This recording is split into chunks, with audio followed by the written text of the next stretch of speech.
Tuvojas rudens un kopā ar to jaunā apkures sezona, kurai intensīvu gatavošanos uzsācis arī siltumapgādes uzņēmums Liepājas Enerģija.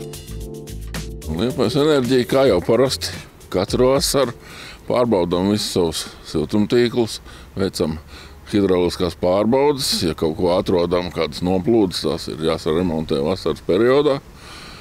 Veicam apkopi saviem visiem katliem, visām ražošanas iekārtām, lai būtu gatavi. Protams, mēs esam gatavi arī visu vasaru, jo silto ūdeni jau mēs visi vasaru gribam, bet tie lielie darbi ir jāizdara tajā vasaras sezonā, jo lai ziema būtu droša un ziemā nekam nedrīkstētu nekas notikt. Uzņēmumā norāda, ka arī iedzīvotājiem nevajadzētu sēdēt rokas klēpī salikušiem. Iedzīvotājiem vajadzētu darīt tieši to pašu. Viņu rīcībā ir siltummezgls mājā. Šo siltummezglu vajadzētu apkopt.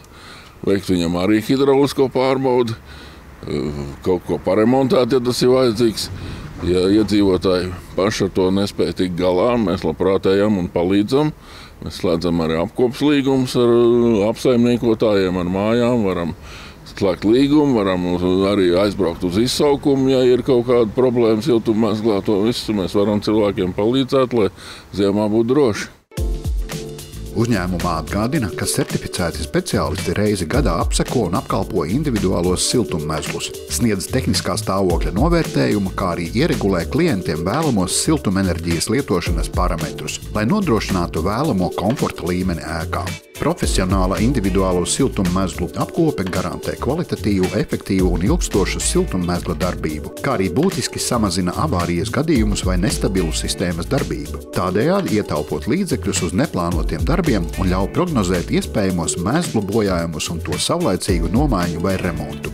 Tuvākā mēneša laikā Liepājā jau būs par vienu katlu māju vairāk, jo drīzumā paredzēts nodot eksploatācijā jaunbūvējamo Šķeldes katlu māju Liepājā Slimnīcas ielā 2.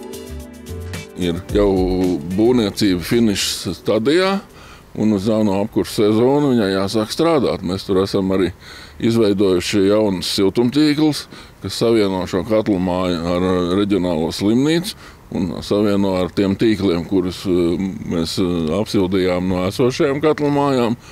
Viena katlu māja, kas darbojas ar gāzi, Slimnīcas ielā 15, mēs likvidēsim pilnībā.